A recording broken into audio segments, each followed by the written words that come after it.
जेके SSB online tutorial. मैं हूं सतीश और आप देख रहे हैं daily current affair lecture series for your upcoming JK SSB exams. Alright, तो चलिए स्टार्ट करते हैं आज का करंट अफेयर लेक्चर। स्टार्ट करने से पहले एक चीज़ इंपॉर्टेंट बता दूं कि अगर अभी तक आपने हमारा जेके एसएसबी का ऑफिशियल व्हाट्सएप ग्रुप ज्वाइन नहीं करा तो अभी मैसेज करो 7006332724 पे और ज्वाइन करो हमारा फ्री व्हाट्सएप ग्रुप। यहाँ आपको सारे अपडेट्स प्रोवाइड करे जाएंगे। ऑलराइट, तो चलिए स्टार्ट करते हैं आज का लेक्चर। हमारा पहला क्वेश्चन है, Who has become the oldest player to win the ATP Masters 1000 title? ठीक है, पहला जो क्वेश्चन या पहला जो डाउट आप लोगों के माइंड में आएगा वो ये कि ATP का क्या मतलब है। ATP का मतलब होता है एसोसिएशन ऑफ टेनिस प्रोफेशनल्स। क्या?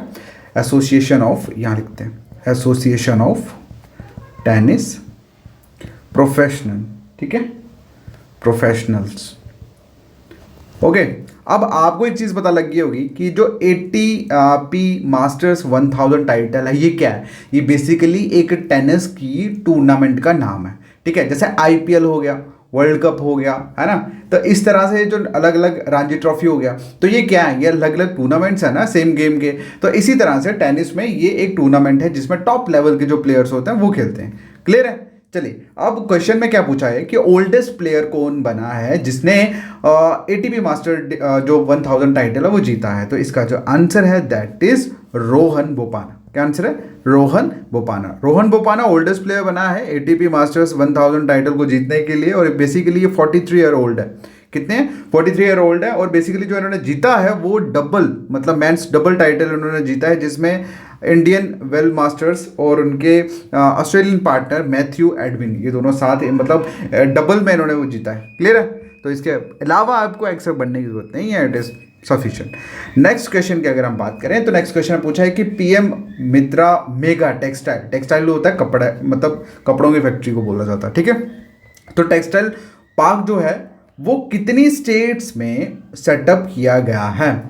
PM Mitra mega textile park, mega textile park जो है कितनी स्टेट्स में सेटअप किया गया है। तो इसका जो आंसर है दैट इज 7। कितनी स्टेट्स में? 7।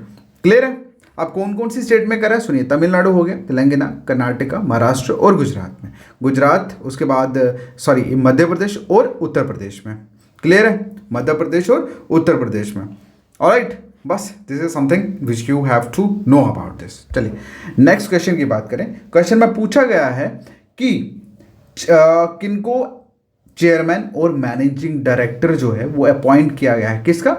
VPCL। ठीक है, भारत पेट्रोलियम कॉर्पोरेशन लिमिटेड के चेयरमैन और मैनेजिंग डायरेक्टर किनको अपॉइंट किया गया है। तो इसका जो आंसर है दैट इज जी कृष्ण कुमार। क्या?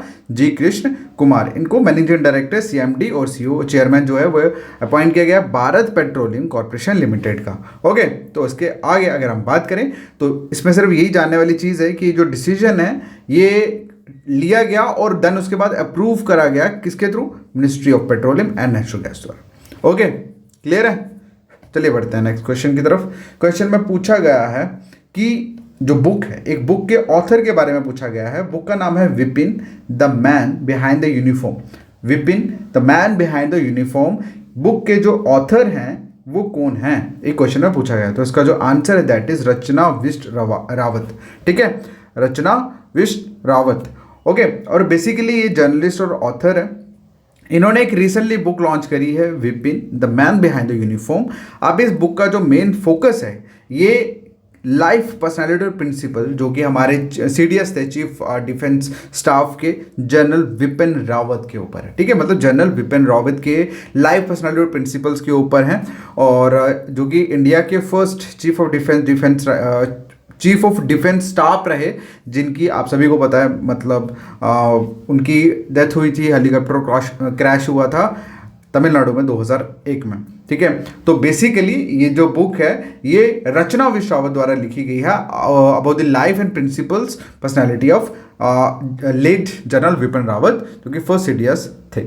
ओके, क्लियर है? चलिए, अब बेसिकली जो भी उनके लाइफ अचीवमेंट के साथ साथ उनकी जो भी मतलब एक तरह से ऐसे समझ लो कि जो भी उनकी अचीवमेंट्स थी जनरल विपिन रावत थी वो सारी की सारी इस बुक में ऐड ऑन करी गई हैं। इट्स मोस्ट इंपॉर्टेंट, याद रखना, इसमें क्वेश्चन आ सकता है। नेक्स्ट अगला जो क्वेश्चन है, क्वेश्चन में पूछा है कि थर्ड वाइस प्रेसिडेंट के रूप में, नेपाल के थर्ड वाइस प्रेसिडेंट रूप में किन्होंने शपथ ली। ओके, तो इसका जो आंसर है दैट इज राम सहाय प्रसाद यादव। क्या आंसर है? राम सहाय प्रसाद यादव, ये 3rd वाइस प्रेसिडेंट बने हैं नेपाल के। ओके, क्लियर है? चलिए, अब कितने वोट हुए थे, कितने वोटों से जीते हैं, उसका हमें कोई मतलब नहीं है। और इवन अगर ये इंडिया से भी होता तो भी हमें वोट के साथ लेन देन नहीं होता, क्योंकि डीप में जाके, इतना डीप में जाके करंट नहीं आता। ओके, चलिए, स्पेशली केसेस में।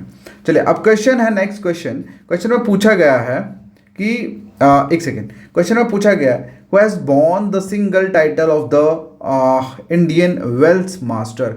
इंडियन वेल्स मास्टर, ये भी एक टूर्नामेंट का नाम है, टेनिस टूर्नामेंट का नाम है। क्या? टेनिस टूर्नामेंट का नाम है। ओके, तो ये जो इंडियन वेल्स मास्टर जो सिंगल टाइटल जो है वो किन्होंने जीता है? तो इसका जो आंसर है दैट इज कार्लोस अल्कराज। ठीक है, ये बेसिकली स्पेन के हैं और इन्होंने रशियन के डैनिल मेदवेदेव को हराया है। ओके भाई, इनके नाम ही इतने खतरनाक होते हैं कि चलिए ठीक है, बढ़ते हैं नेक्स्ट क्वेश्चन की तरफ। क्वेश्चन में ये पूछा गया है कि स्विट्जरलैंड के क्रेडिट स्विस बैंक जो कि फाइनेंशियल क्राइसिस क्राइसिस को फेस कर रहा है, इसको किसने एक्वायर करा है? इसका जो आंसर है दैट इज यूबीएस ग्रुप ने। ठीक है, struggling with financial crisis, Swiss bank credit जो है वो अब बेसिकली यूएसबी ग्रुप द्वारा खरीद लिया गया है। कितने में? 3.3 बिलियन डॉलर में खरीदा है। ठीक है, नेक्स्ट क्वेश्चन की बात करते हैं। क्वेश्चन में पूछा है कि रैकॉन डॉग, जो कि आप लोगों ने न्यूज़ में देखा, आप बताइए ये किस रीजन में एंडेमिक है? Is endemic to which region? ठीक है, तो अगर मैं बात करूं एंडेमिक का मतलब मीनिंग क्या हो, एंडेमिक होता है मतलब किस जगह की ये प्रजाति है। ठीक है, ये किस जगह की स्पीशीज है? तो इसका जो आंसर है दैट इज एशिया। ठीक है, क्या आंसर है? एशिया। ओके, चलिए नेक्स्ट क्वेश्चन की तरफ मूव ऑन करते हैं। क्वेश्चन में पूछा है कि जेफरी बावा, ये it's essential to be there. Geoffrey Bawa, it's essential to be there, ये नाम है किसका? एग्जीबिशन का भाई। ओके, तो इनैगोरेट हुई है, इनैगोरेट इसको इस एग्जीबिशन को किया गया है किसके लिए? सुनिए, किसके लिए किया गया? मार्क करने के लिए। किसको? 75th 75 साल of bilateral relationship between India and which country. सुनिए फिर से, मतलब एक एग्जीबिशन जो है वो इनैगोरेट करा गया जिसका नाम है Geoffrey Bawa, it is essential to be there. ठीक है, ये एक एग्जीबिशन जो है वो इनैगोरेट करा गया। क्यों करा गया? एक बायलैटरल रिलेशनशिप को मार्क करने के लिए, शो करने के लिए बिटवीन इंडिया और दूसरी कंट्री को ना, ये पूछा गया। तो इसका जो आंसर है दैट इज श्रीलंका। क्या आंसर है? श्रीलंका। क्लियर है?